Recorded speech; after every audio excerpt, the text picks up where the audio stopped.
सभी को नमस्कार। मैं रमन शर्मा आप सभी का अपने YouTube चैनल पर स्वागत करता हूं। आज हम बायोलॉजी के अंतर्गत अग्नाशय यानी पैनक्रियाज के बारे में पढ़ेंगे। यह हमारे पाचन तंत्र का एक हिस्सा होता है और जिसकी आकृति आप स्क्रीन के ऊपर देख पा रहे होंगे। यह एक पीले रंग की आकृति के रूप में दिखाई दे रही है, तो इसके बारे में आज डिटेल से पढ़ते हैं। तो सबसे पहले बात करें, जो अग्नाशय है वो मानव शरीर की दूसरी सबसे बड़ी ग्रंथि है। दूसरी सबसे बड़ी ग्रंथि पैनक्रियाज है। अगर ये पूछे कि पहली मानव शरीर की सबसे बड़ी ग्रंथि कौन सी है, तो वो होगी लीवर। लीवर को हिंदी में यकृत कहते हैं। तो मानव शरीर की सबसे बड़ी ग्रंथि लीवर और मानव शरीर की दूसरी सबसे बड़ी ग्रंथि अग्नाशय होगी यानी पैनक्रियाज। अब बात करते हैं यह कैसी ग्रंथि है। तो जो अग्नाशय या पैनक्रियाज है यह एक मिश्रित ग्रंथि होती है। मिश्रित ग्रंथि कैसे, इसके बारे में जानते हैं। ग्रंथि तीन प्रकार की होती है, एंडोक्राइन, एक्सोक्राइन और मिक्स्ड। हिंदी में बोले तो अंतःस्रावी ग्रंथि, बहिर्स्रावी ग्रंथि और मिश्रित ग्रंथि। तो ये मिश्रित ग्रंथि है यानी अंतःस्रावी ग्रंथि भी है ये और उसके साथ में बहिर्स्रावी ग्रंथि भी है। तो ये दोनों ग्रंथियों का काम करती है, इसलिए इसे मिश्रित ग्रंथि बोला जाता है। अब बात करते हैं कि अग्नाशय या पैनक्रियाज से क्या स्त्रावित होता है। आपको पता है कि सभी ग्रंथियां कोई ना कोई रस स्त्रावित करती है। तो अग्नाशय से या पैनक्रियाज से कौन सा रस स्त्रावित होता है, तो अग्नाशय से अग्नाशीय रस या पैनक्रियाटिक जूस स्त्रावित होता है। तो क्वेश्चन पूछ सकता है कि अग्नाशीय रस या पैनक्रियाटिक जूस कहां से स्त्रावित होता है, तो पैनक्रियाज या अग्नाशय से स्त्रावित होता है। अब अग्नाशीय रस यानी पैनक्रियाटिक जूस के बारे में जानते हैं। जो ये अग्नाशीय रस या पैनक्रियाटिक जूस है इसे पूर्ण पाचक रस कहा जाता है। क्यों कहा जाता है? क्योंकि कार्बोहाइड्रेट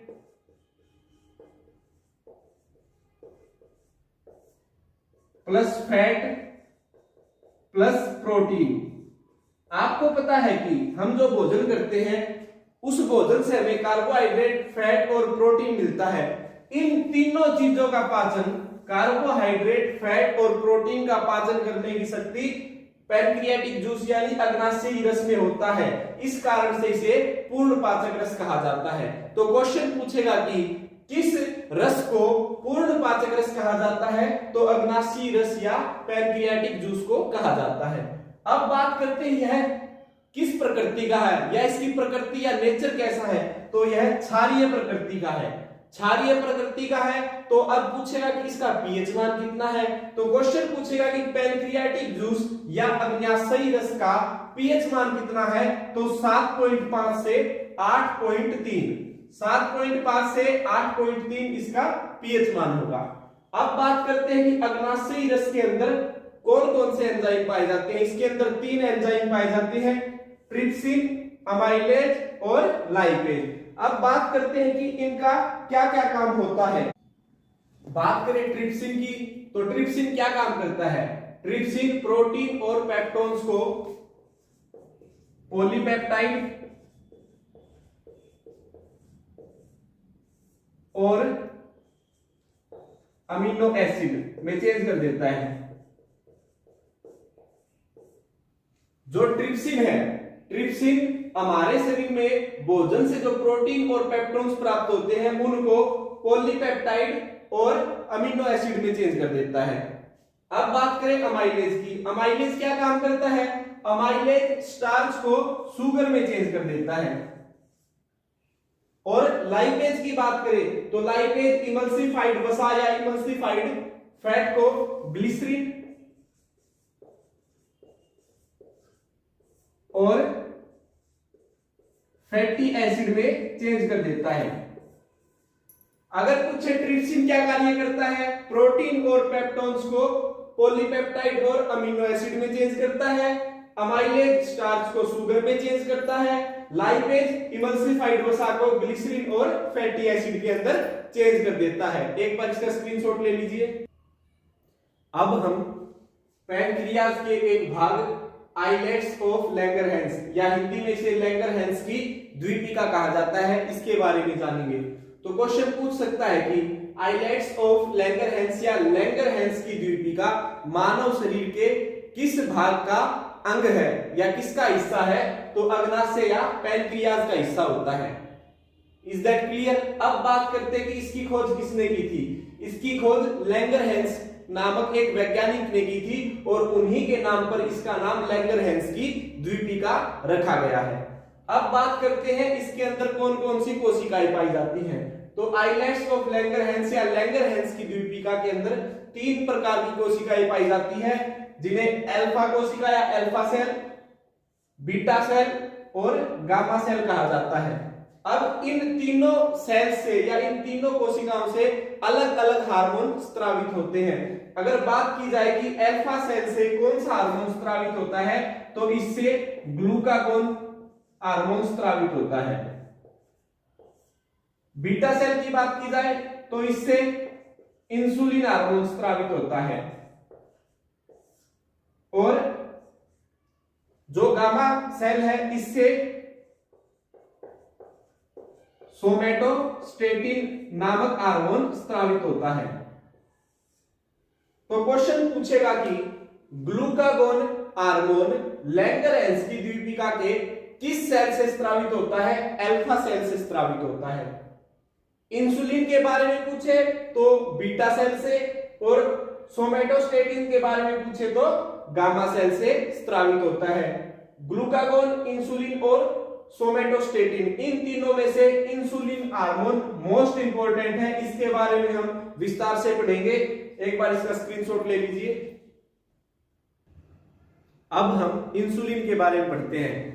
आपको पता लग चुका है कि इंसुलिन कहां से स्रावित होता है? लैंगरहैंस की द्वीपिका के बीटा कोशिका से इंसुलिन स्रावित होता है।